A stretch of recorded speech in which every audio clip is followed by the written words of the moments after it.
Para resumir esse jogo de hoje, eu diria que o Vasco se entregou muito durante boa parte do tempo, ou durante quase os 90 minutos, e num pequeno instante entregou o jogo. E infelizmente, eu poderia muito bem estar falando nessa live aqui, que foi a primeira vez que o Vasco, por um erro individual, acaba perdendo uma partida, ou entregando um resultado, ou entregando um gol para o adversário.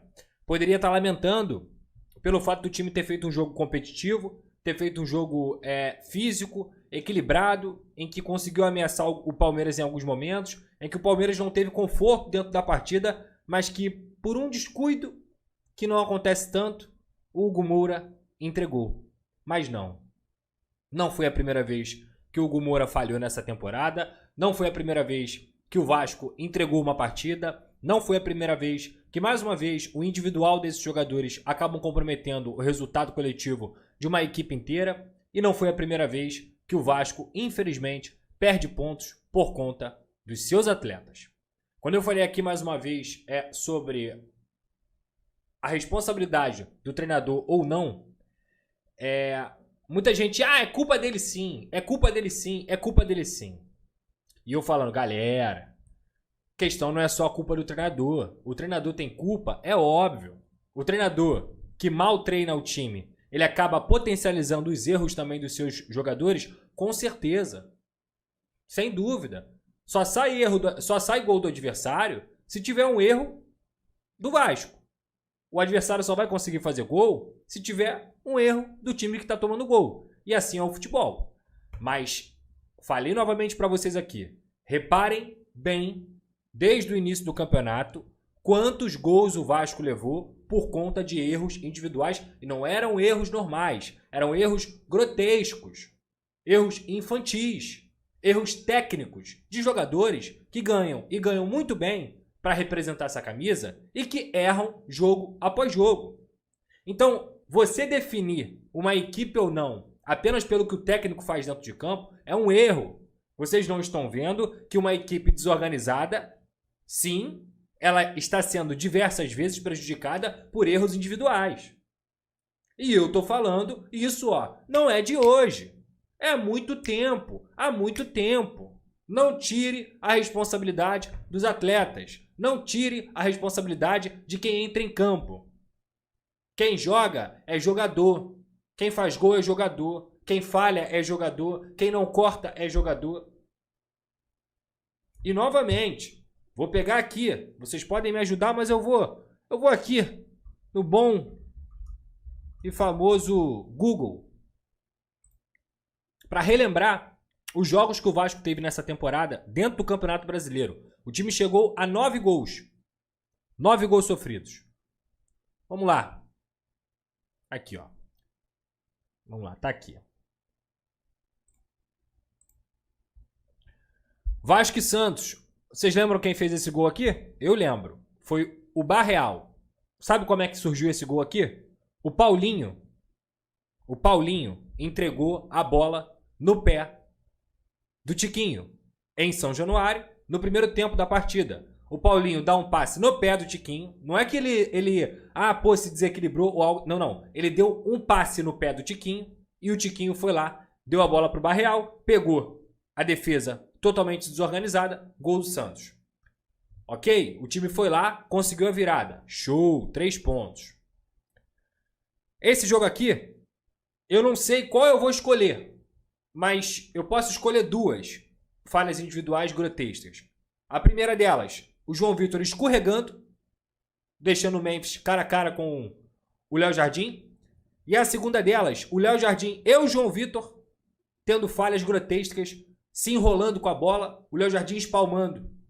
Totalmente errado e coitado, o Léo Jardim é o menor dos culpados, mas também falha nesse gol contra do João Vitor. Poderia ser também, nesse mesmo jogo, o passe do Jair, em que em vez dele tentar correr para buscar a bola, ele ficou reclamando que a bola bateu na mão. E que eu até acho que tenha batido na mão. Mas em vez dele tentar correr para recuperar, ele ficou reclamando. Tá? Aí eu vou para esse jogo aqui, Vasco e Sport Recife. 3-1 em São Januário. O controle de jogo, o Sport muito bem treinado, e tudo mais. E todo mundo babando o ovo desse esporte aqui, que inclusive demitiu o Pepa. Olha que curioso, demitiu o Pepa ontem porque o Sport não venceu nenhum jogo no Campeonato Brasileiro. Nesse jogo aqui, sabe por que o Vasco tornou esse jogo aqui difícil? Porque quando o time estava ganhando de 2-0, adivinha só, um gol contra o Hugo Moura.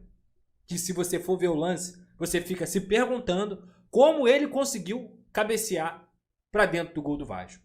Parecia que ele estava atacando pro Vasco, mas não. Ele cabeceou contra. Gol contra do Hugo Moura. Aí trouxe o Sport de novo pro jogo. No final das contas, o Vasco ainda conseguiu fazer o terceiro. Ok? Então já tô no terceiro jogo, né? Os 3 jogos tiveram erro individual. Grotesco. Vamos lá. Vasco e Ceará. 2-1 Ceará no Vasco da Gama. Vocês lembram como é que foi esse jogo? Eu lembro.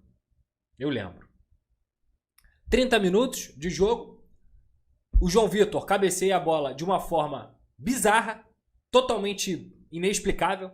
A bola sobra para o Lucas Mugni. O Lucas Freitas, contratação da diretoria, ficou olhando a bola. O Pedro Raul foi lá e fez um gol. 1-0 Ceará. O segundo gol também tem falha, mas é mais coletiva do que individual. Mas o primeiro gol do Ceará foi uma falha absurda, bizarra que aconteceu. Opa, então eu tô indo pro meu primeiro, segundo, terceiro, quarto jogo seguido de Campeonato Brasileiro, quando cada vez mais o Vasco é prejudicado pelos erros individuais. Aí nesse jogo aqui, porra, competiu, empatou com o Flamengo, com o Léo Jardim salvando tudo. Ok. Vem pra esse jogo aqui contra o Cruzeiro. O gol do Cruzeiro sai de um chutão. Aí eu acho que é muito mais erro coletivo do que individual. Vou passar esse aqui. Por mais que você na jogada tenha erros individuais, como por exemplo a bola passar debaixo das pernas do Lucas Freitas, o João Vitor não acompanhou, o Vitor Luiz não acompanhou, é erro do sistema. Tá? Aí chegamos aqui pro jogo contra o Palmeiras. O Vasco competiu, o Vasco correu, o Vasco foi intenso. O Vasco talvez tenha feito o seu melhor jogo defensivo, falando de jogar fora de casa, jogar fora de São Januário, contra uma equipe da primeira prateleira como é o Palmeiras, intenso, brigando. Um time muito mais móvel, muito mais físico do que aquele que vinha jogando. Na hora de conseguir pelo menos coroar o resultado, pelo menos levar um empate contra uma equipe que vai brigar pelo título até o fim, Hugo Moura errou de novo. Meus amigos, então...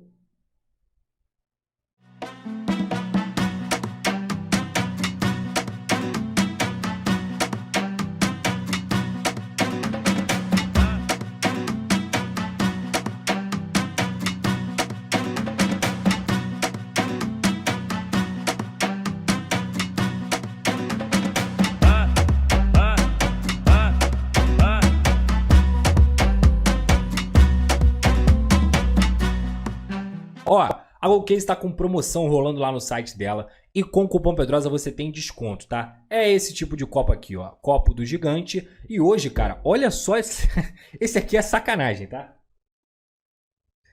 Sabe qual é o nome desse copo aqui? É o Verrete, filho. Olha o tamanho dele, doidão. Olha esse copo, mano, térmico. Aí, ó, com tampinha. Você abre aqui, ó, bebe água aqui de boa. É coisa linda, na Golcase, personalizado, tá? Com a resposta histórica. E a Golcase, cara, além disso tudo que eu falei, a Golcase tem vários produtos lá, tá? Não tem só produto de time, tem vários times. E obviamente você é vascão, você vai querer ter um copo parecido com o meu, bonitão assim, ó. Irado. Mas também tem produtos normais, tem marmiteira, tem mochila, tem mala, tem tudo. A Golcase é uma marca completa, licenciada do Vasco da Gama. E com o cupom Pedrosa, você tem a oportunidade de garantir o desconto também. Clica no link da descrição ou também no QR Code que está aqui na sua tela e que fica passando aqui no canal do Pedrosa, Golcase. Lembrando, você me ajuda, ajuda o Vasco e ajuda a Golcase também, utilizando o cupom Pedrosa, beleza? E além disso, claro, a nossa grande parceira KTO.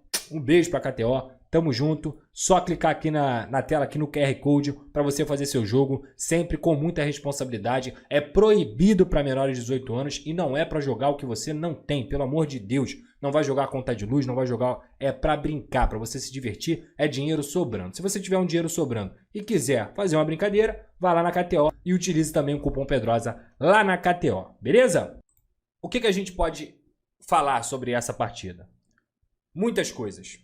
Primeiro, o que me vem à cabeça, não sei se vem à cabeça de vocês, mas o que me vem à cabeça de algo que eu já estou falando há muito tempo é: e se fosse em São Januário?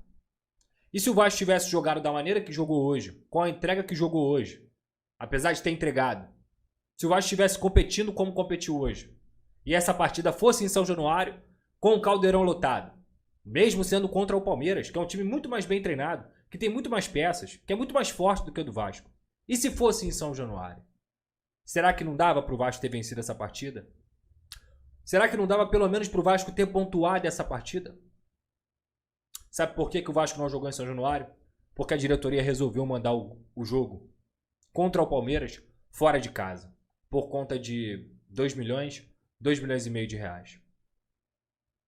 É meio que você estar assumindo, primeiro, que você dificilmente vai ter condições de vencer a partida, e até por isso Coutinho e Verratti não jogaram, além de preservação física. É muito claro, vou escolher esse jogo aqui, que é o mais difícil, para não colocar meus principais jogadores em campo.